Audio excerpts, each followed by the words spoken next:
le secrétaire permanent du PST, coordinateur du PAMO7. Je suis le coordinateur du projet de modernisation et de sécurisation des titres de transport. Mesdames, Messieurs les membres du comité de revue du programme transport et météorologie, honorables invités, distingués participants, mesdames et messieurs, je voudrais en votre nom à tous et au mien personnel réitérer déjà nos remerciements à monsieur le DG de l'ANAM qui une fois de plus a bien voulu nous accueillir au sein de son institution pour cette séance de travail, lui-même aussi qui est une agence d'exécution du projet Hydromet et donc aussi bénéficiaire des actions de ce programme-là. Je voudrais également saisir cette opportunité à partir du moment où notre session se tient en début d'année. Donc je voudrais saisir l'opportunité de la présente pour une fois de plus souhaiter mes voeux les meilleurs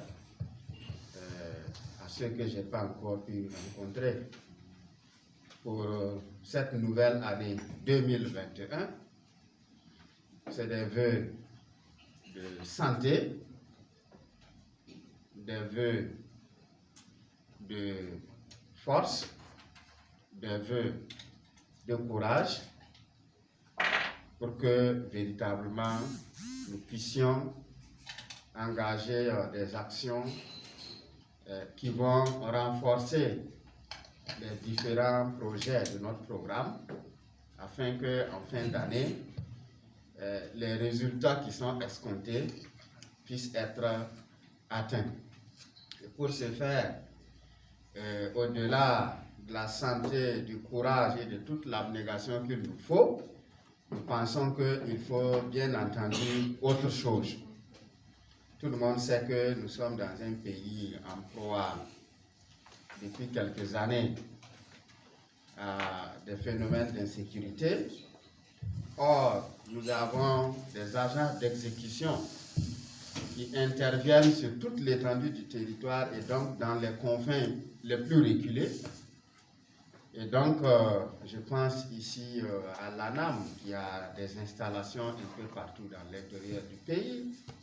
Je pense au SP Conasur qui intervient également sur toute l'étendue du territoire pour apporter assistance aux populations démunies, aux personnes déplacées et bien d'autres agences. Et donc, nous avons besoin que le Seigneur puisse continuer à tendre sa main sur notre pays pour que les questions de sécurité puissent se tasser afin qu'il y ait une certaine quiétude pour nous permettre de pouvoir vraiment travailler en toute sérénité. Et vivement que nos prières puissent être exaucées afin que nous connaissions vraiment un pays où il fait bon vivre comme il était jadis. Il faut aussi rappeler que notre comité de revue a été consacré par un texte et du point de vue de ce texte-là, nous avons un mode de fonctionnement. Donc, la tenue ce jour de cette session vient un peu en accomplissement de cette réglementation et je voudrais encore vous réitérer mes remerciements pour avoir pu dégager chacun et chacune un peu de votre temps pour nous permettre vraiment de remplir cette obligation légale. Il est vrai que l'idéal aurait été bon qu'on puisse tenir la session en fin d'année, donc en décembre. Bon, mais à l'impossible, nul n'est tenu. Je crois que, eu égard à l'agenda au niveau national, mais également l'agenda des partenaires qui nous accompagnent, nous étions obligés de reculer au fur et à mesure, et ce n'est que finalement maintenant que nous arrivons à tenir la session. Donc mieux vaut tard que jamais, et j'ose espérer que les agents d'exécution ne seront pas, en tout cas par rapport au temps pour pouvoir exécuter leurs activités, ne seront pas vraiment pris au dépourvu pour ce faire. Je voudrais aussi rappeler pour cette session, c'est une session généralement, comme on le dit, budgétaire, donc qui est consacrée essentiellement à l'examen des recommandations de la session précédente. Il y a également les recommandations des audits et les recommandations justement des missions de suivi contrôle des partenaires qui nous accompagnent dans les différents projets. Nous aurons également à examiner les rapports bilan d'activité pour 2020 des 3 projets qui composent notre programme, à savoir le bilan d'activité de Hydromet 2020, PAMO7, et nous aurons également examiné le bilan des activités au niveau du projet de modernisation des titres de transport. Au-delà des bilans, nous aurons également à nous pencher sur les propositions d'activités pour cette année 2021. Et donc, comme ces activités sont indexées également à des propositions de budget, nous aurons également examiné justement ces propositions de budget, accompagnées naturellement des projets de plan de passation des marchés.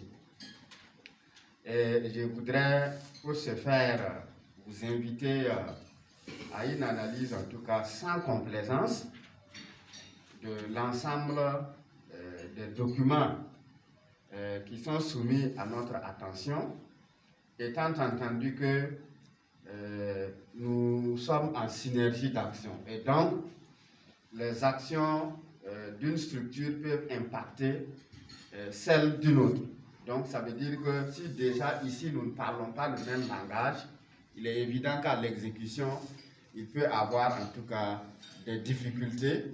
Et nous osons espérer que nous allons, à la fin de cette séance-là, travailler à nous accorder sur l'essentiel pour que, comme je l'ai dit, chacun puisse atteindre les résultats qu'il s'est fixés et que nous lui avons fixés, afin que, comme on le dit, si chacun arrive à remplir son objectif, naturellement, c'est l'ensemble de tout le programme qui aura gagné et partant de notre département ministériel. Et comme nous avons aussi des agences qui viennent aussi d'autres départements ministériels, il est évident que ça va impacter aussi les résultats justement de ces départements ministériels-là et partant naturellement des actions de tout le gouvernement. Donc, je vous invite en tout cas à une assiduité, une participation assez soutenue à cette session-là, pour que véritablement, au bout du compte, nous puissions escompter les résultats que nous nous fixons pour ce matin. Et donc, c'est le mot, j'allais dire, formel que j'avais à l'attention de l'ensemble des participants que nous sommes ce matin, et en souhaitant bonne séance à nous, je vous remercie.